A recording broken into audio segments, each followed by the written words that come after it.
나는 참 포도나무요, 내 아버지는 농부라. 오늘 말씀의 시작이죠. 여러분, 포도하면 혹시 기억나는 거 있으세요? 우리 요한복음 말씀 처음 시작할 때 했던 첫 번째 기적 이야기에 등장했던 사건. 네, 예수님께서 물이 변하여 포도주가 되게 하신 그 사건 아마 기억이 나실 겁니다. 그때 제가 설교하면서 포도가 이스라엘 백성들에게 주는 특별한 의미가 있다고 했습니다. 혹시 기억나세요? 기억이 안 나는 것이 정상입니다. 여러분, 너무 자책하지 마세요. 제가 설교한 설교도요, 몇 주 뒤에 목사님 그때 그렇게 설교하셨죠? 그러면 내가 그렇게 설교했던가. 그래서 이스라엘 백성들에게 있어서 포도는요, 기쁨이라는 상징적인 의미를 가지고 있습니다. 기쁨, 즐거움, 어떤 축복, 이런 의미를 갖고 있는 열매예요. 성경을 읽다 보면요, 의외로 성경에는요, 포도주에 관한 이야기가 자주 등장합니다. 예수님의 이야기에도 굉장히 중요한 소재로 등장을 하지요. 요한은 예수님이 행하셨던 수많은 표적 중에서 7가지를 택하여 요한복음에 기록했는데, 그 중에서 가장 첫 번째 기적으로 어떤 일을 소개했냐면 물이 변하여 포도주가 된 사건을 소개했습니다. 그것이 이스라엘 백성들에게, 그것을 읽는 그 누군가에게 가장 중요한 사건으로 여겨졌던 것입니다.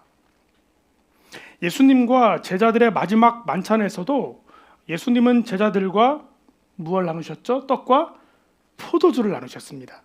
그 의식은 지금도 우리가 하고 있는 주의 만찬 또는 성만찬식으로 부르면서 중요한 우리들의 신앙의 표현, 우리의 신앙을 표현하는 의식으로 자리를 잡아 있지요. 이처럼 포도는요, 성경에 매우 중요한 상징을 가지고 있는 열매 중 하나입니다. 무엇보다 이스라엘 백성들에게 이 포도는 축복의 상징이고 또 기쁨의 상징이기도 하고 평화를 상징하기도 합니다. 창세기 49장에 보면은요, 야곱이 12아들들에게 했던 축복 기도의 내용이 나오는데요, 10절 이하를 보면 야곱은 특히 유다에게 이렇게 축복합니다.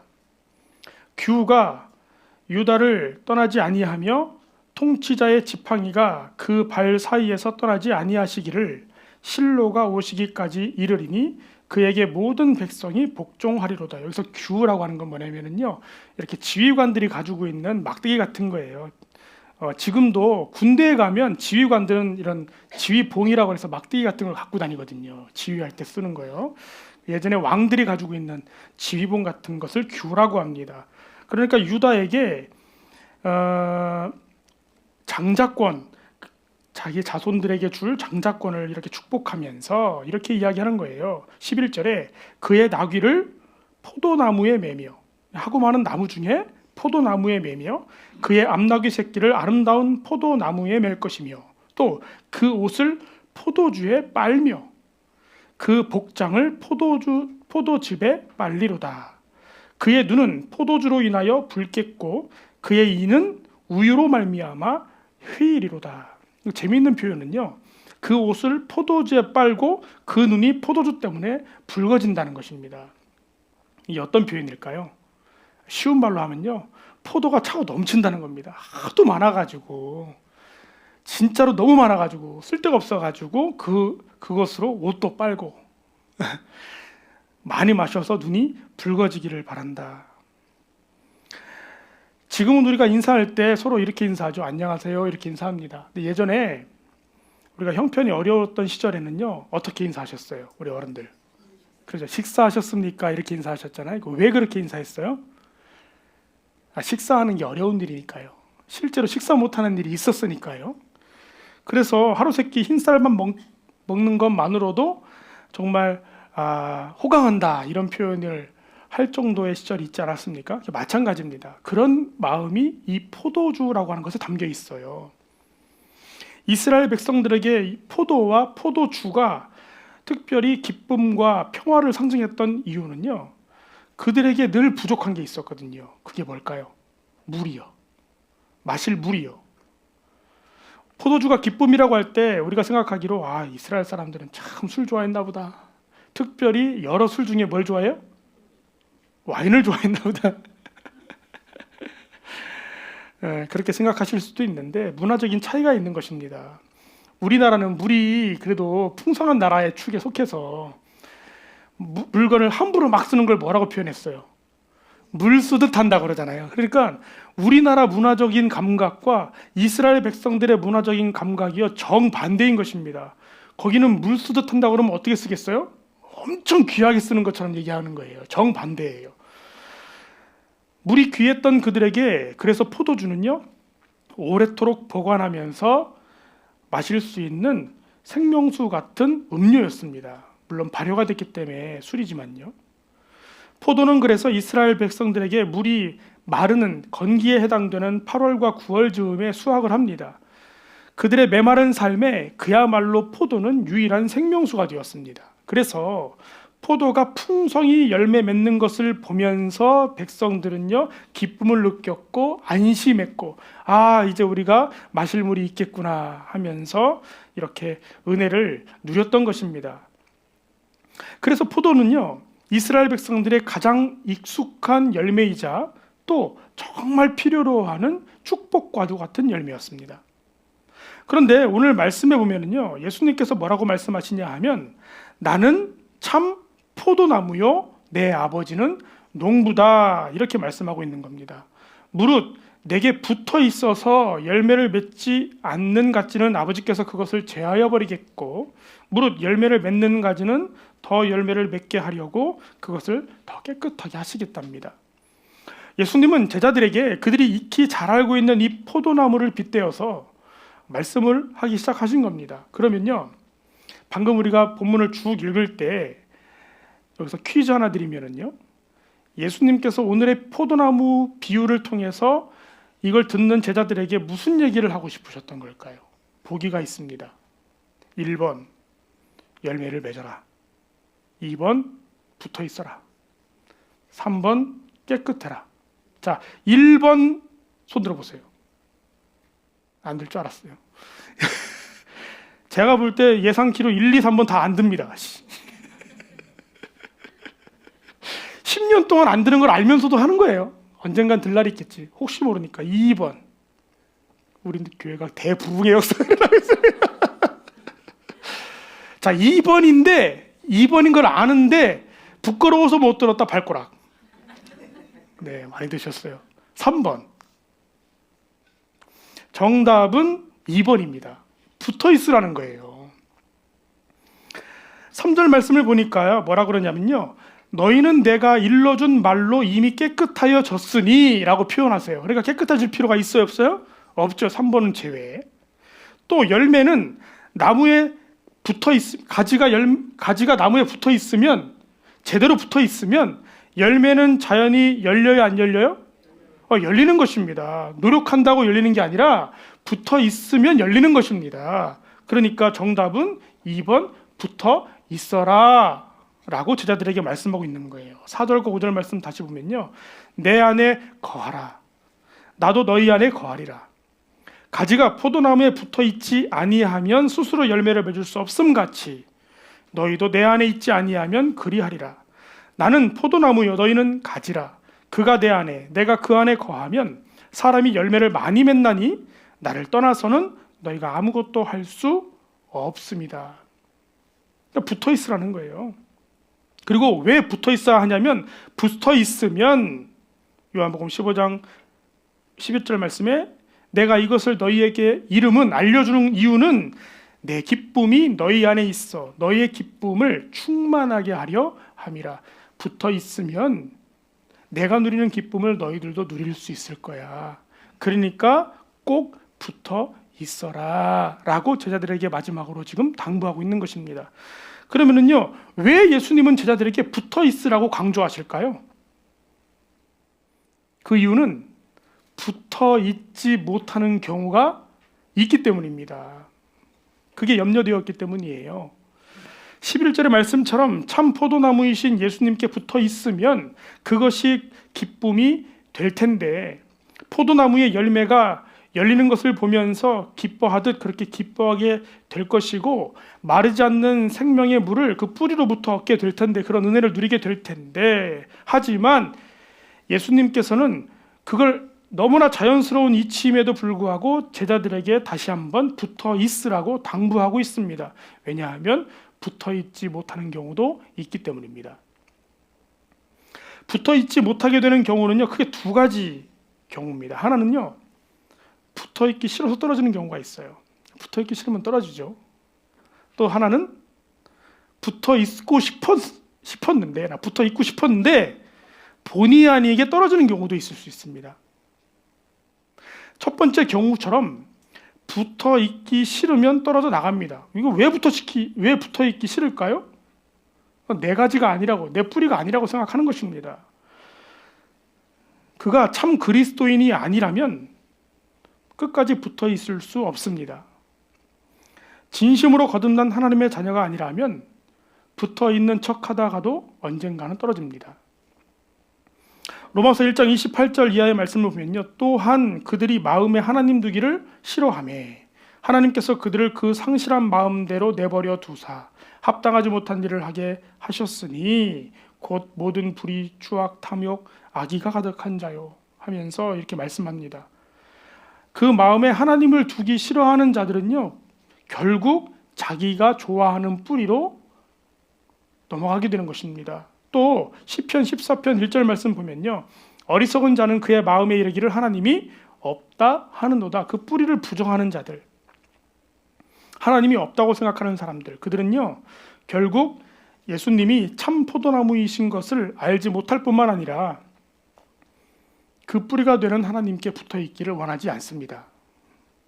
그래서 그들은 마침내 붙어 있는 척 하는 시절이 있다 할지라도 결국 언젠간 떨어져 나가게 되어 있습니다. 예수님의 12 제자 중에서 누구처럼요? 가룟 유다처럼요. 또 다른 경우는요, 포도나무가 그 뿌리가 얼마나 좋은지, 그 뿌리로부터 올라오는 그 양분이 얼마나 좋은지 내가 모르면 떨어져 나갈 수 있습니다. 신명기 1장 말씀을 보면은요, 이스라엘 백성들이 가나안 땅에 들어가지 않았던 이유에 대해서 이렇게 설명합니다.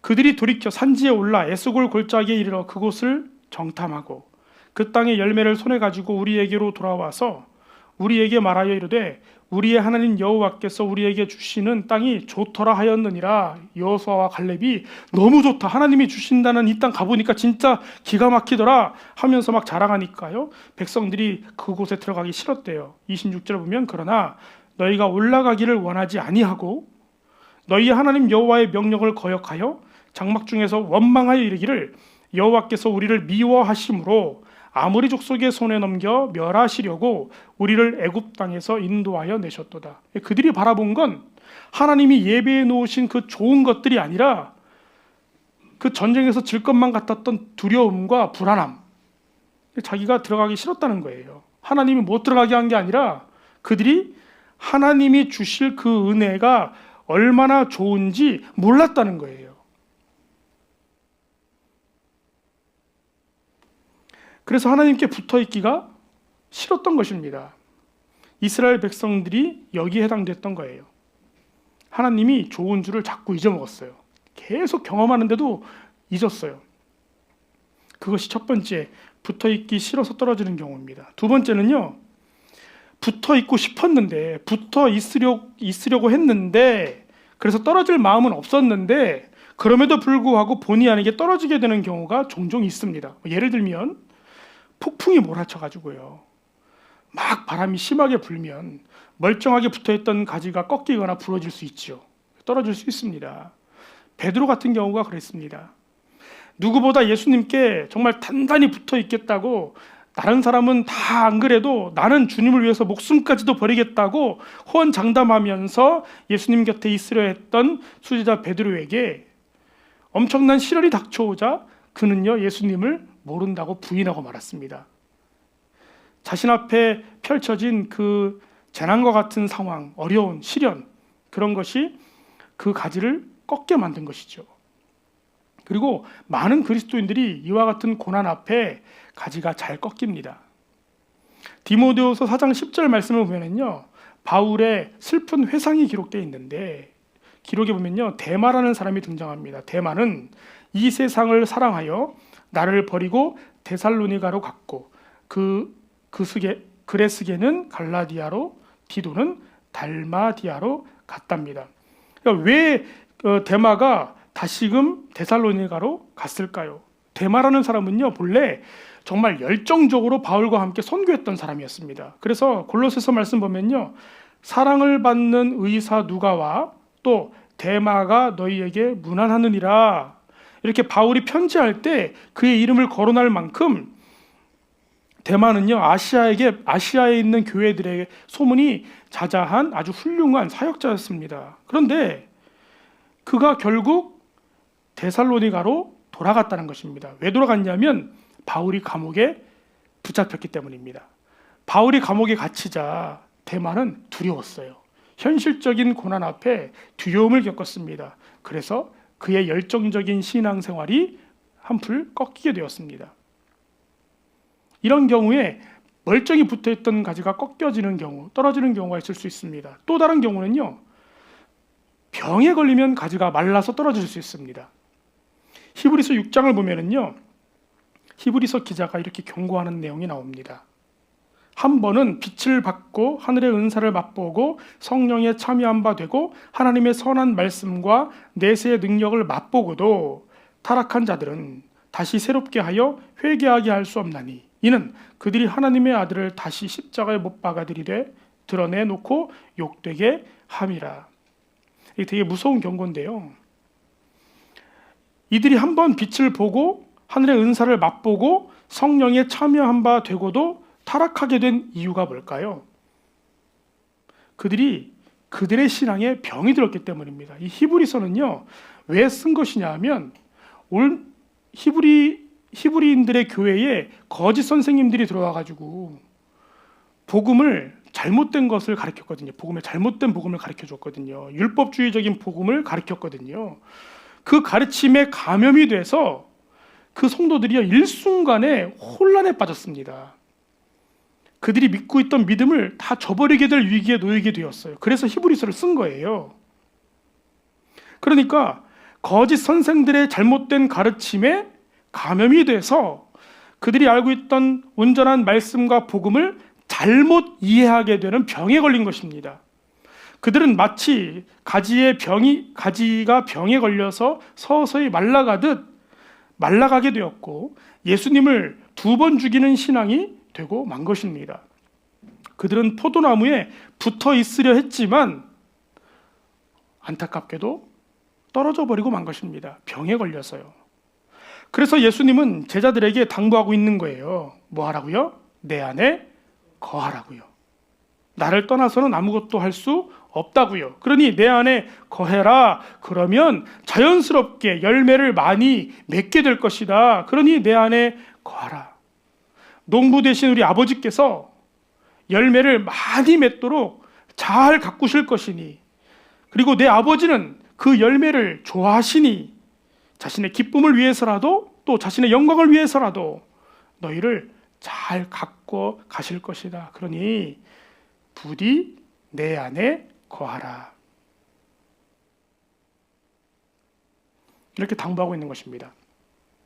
그러면 여러분, 여기서 한 가지 마음속에 질문이 생기셔야 돼요. 아, 그래, 주님 안에 거하고 싶어. 그러면 어떻게 해야 주님 안에 거할 수 있을까? 여러분, 어떻게 해야 주님 안에 거할 수 있을까요? 오늘 본문에 등장하는 거한다라고 하는 이 말은요, 원어를 살펴보면 매노라고 하는 단어가 사용이 되었습니다.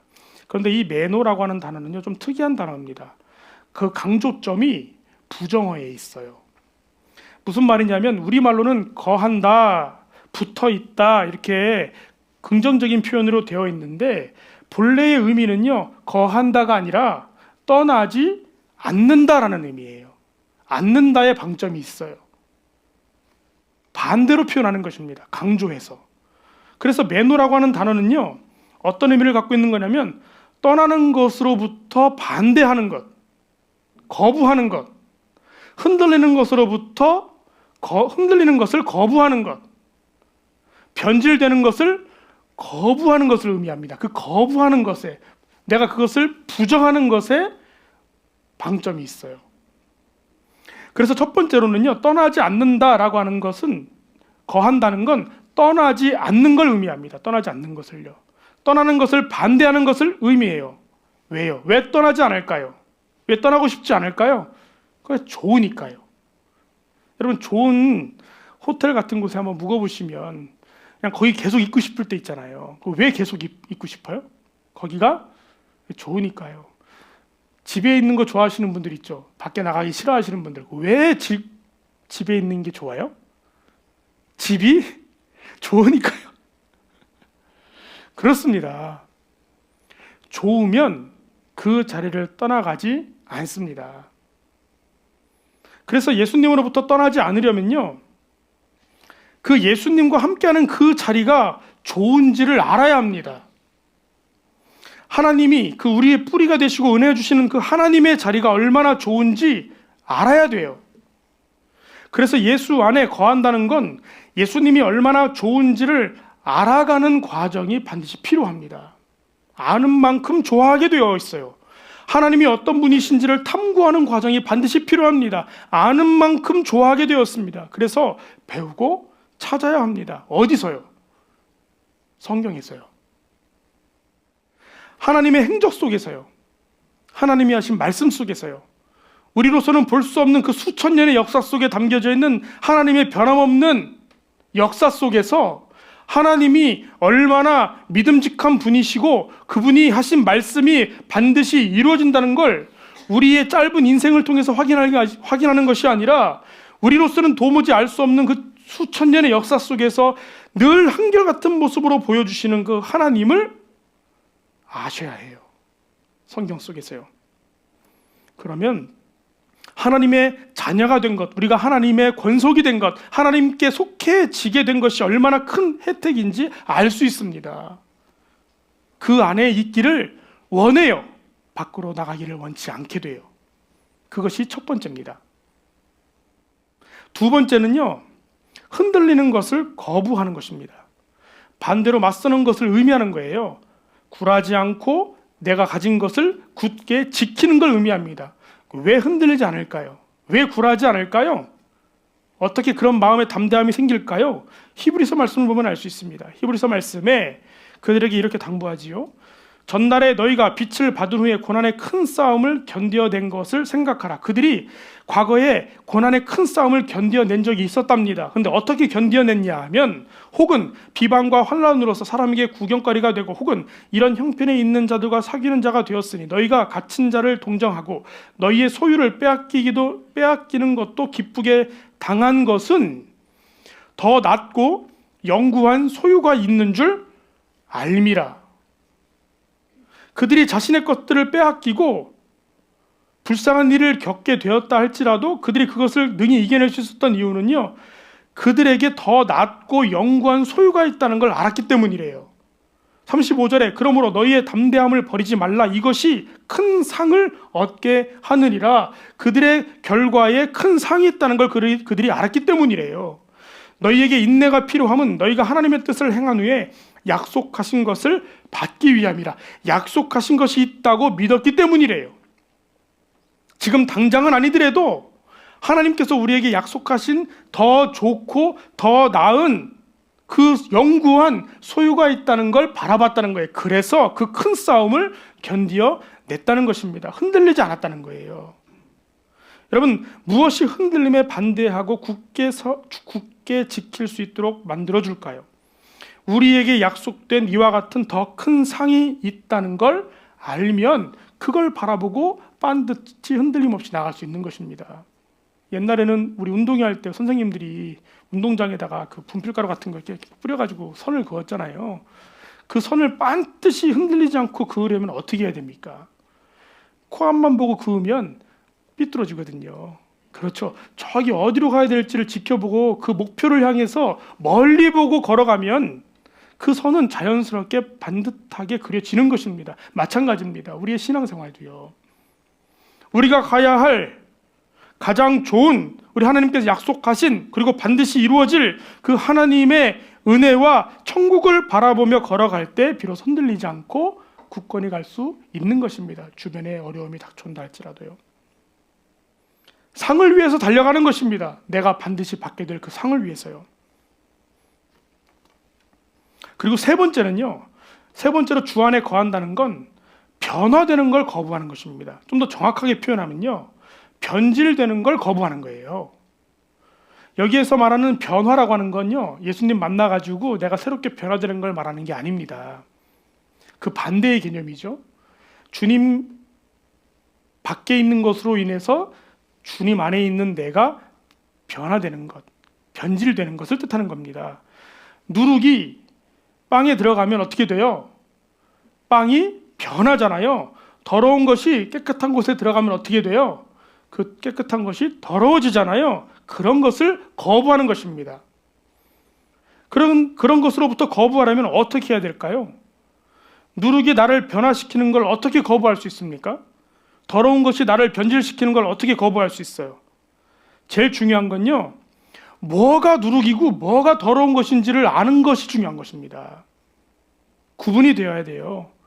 똥인지 된장인지 구분이 되면 똥은 더러워서라도 피하고 된장은 취하는 것입니다.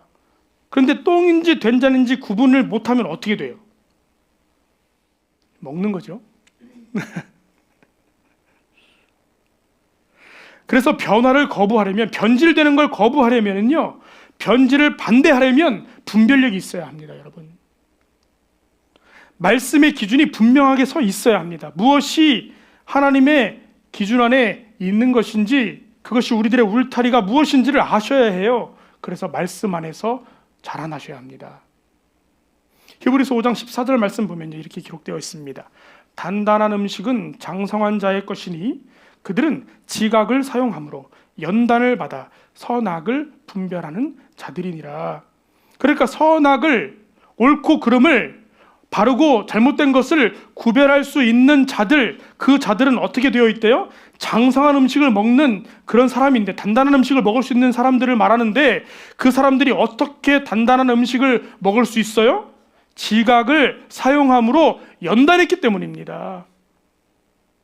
하나님의 말씀을 지각을 사용해서 끊임없이 연단했다는 거예요. 알아들으려고.